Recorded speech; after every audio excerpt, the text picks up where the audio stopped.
Okay. First வந்து இன்செர்ட்ல போய் டேபிள select பண்ணி அத வந்து 6x5ன்னு எடுத்துக்கோங்க. தென் டேபிள வந்து எக்ஸ்பேண்ட் பண்ணி விட்டுக்கோங்க. தென் எக்ஸ்பேண்ட் பண்ணி விட்டதுக்கப்புறம் பென் கலர வந்து செலக்ட் பண்ணிக்கோங்க.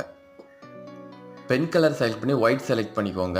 அதுக்கப்புறம் ஷேடிங்க செலக்ட் பண்ணி நோ ஃபில் குடுத்துக்கோங்க. பார்டர செலக்ட் பண்ணி இன்சைட் த பார்டர் குடுத்துக்கோங்க. தென் இன்சர்ட்க்குள்ள பிக்சர செலக்ட் பண்ணி உங்களுக்கு என்ன பிக்சர் வேணுமோ அத வந்து இன்சர்ட் பண்ணிக்கோங்க. இன்சர்ட் பண்ணதுக்கப்புறம் ரைட் கிளிக் பண்ணி சென்ட் டூ பேக் குடுத்துக்கோங்க. சென்ட் டூ பேக் குடுத்ததுக்கப்புறம் நீங்க இந்த எவ்வளோ தூரம் வேணுமோ அத செலக்ட் பண்ணி உங்களுக்கு ஷேப் ஃபில் என்ன கலர் வேணுமோ அத குடுத்துக்கோங்க. அதுக்கப்புறம் எந்தெந்த இடத்துலலாம் நீங்க குடுக்கணுமோ அது உங்க விருப்பப்படி நீங்க உங்க டிசைனுக்கு ஏத்த மாரி குடுத்துக்கலாம். குடுத்ததுக்கப்புறம் அதில வந்து இன்சர்ட்ல போய் டெக்ஸ்ட் பாக்ஸ்க்குள்ள போய் உங்களுக்கு என்ன டைட்டில் நீங்க குடுக்கணுமோ அந்த டெக்ஸ்ட் பாக்ஸ்க்குள்ள போய் குடுங்க. நான் இப்போ பிசிக்ஸ் ஸ்டூடண்ட் அப்படிங்கிறத இந்த டெக்ஸ்ட் பாக்ஸ்ல வந்து குடுக்குறேன்.